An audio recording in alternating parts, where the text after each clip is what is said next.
आप सुन रहे हैं बायोकेमिस्ट्री चैनल में आसिम अंसारी को। अगर आपको हमारी वीडियो पसंद आए तो प्लीज़ इस चैनल को सब्सक्राइब करें और साथ हर नई वीडियो के नोटिफिकेशन के लिए बेल के निशान को क्लिक करें। आज का हमारा सवाल है, मॉलिक्यूलर फार्मूला क्या है, ये कैसे अखज़ किया जाता है। मॉलिक्यूलर फार्मूला किसी कंपाउंड का वो फार्मूला जो उसके एक मॉलिक्यूल में मौजूद तमाम एलिमेंट्स के एटम्स की हकीकी तादाद जाहिर करता है। किसी कंपाउंड के मॉलिक्यूल का वो फार्मूला जो उसमें मौजूद तमाम एलिमेंट्स के एटम्स की हकीकी तादाद को शो करता है, उसको हम क्या कहते हैं, मॉलिक्यूलर फार्मूला कहते हैं। मॉलिक्यूलर फार्मूला जो होता है ये एक्चुअल नंबर ऑफ एटम्स जो है वो बताता है हमें कि मॉलिक्यूल के अंदर कितने जो है एग्जैक्ट नंबर ऑफ एटम्स पाए जाते हैं।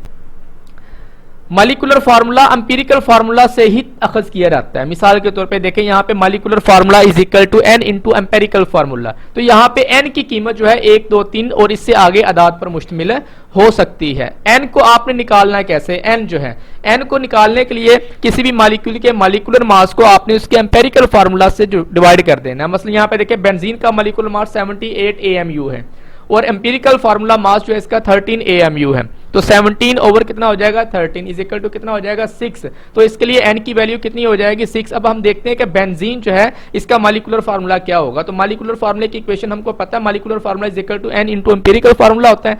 तो n की कीमत यहाँ पे कितनी निकली है 6 निकली है। एम्पिरिकल फार्मूला इसका CH है बेंजीन का, तो लिहाजा 6 को आपने कार्बन के साथ भी मल्टीप्लाई कर देना और हाइड्रोजन के साथ भी मल्टीप्लाई कर देना। तो लिहाजा बेंजीन का मॉलिक्यूलर फार्मूला C6H6 जो है हो जाएगा।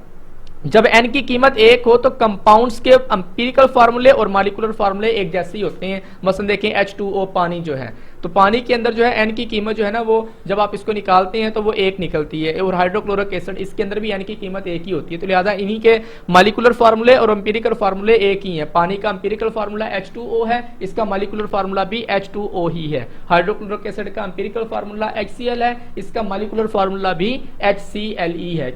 और हम ये भी देख सकते हैं यहाँ पे कि पानी के अंदर जो है एटम्स के दरमियान सादा तरीन अददी निस्बत पाई जाती है। तो यही इसका एम्पिरिकल फार्मूला है, यही इसका जो है मॉलिक्यूलर फार्मूला है। इसी तरह HCl के अंदर भी जो है सादा तरीन अददी निस्बत पाई जाती है एटम्स के दरमियान। तो यही इसका एम्पिरिकल फार्मूला है, यही इसका जो है मॉलिक्यूलर फार्मूला है।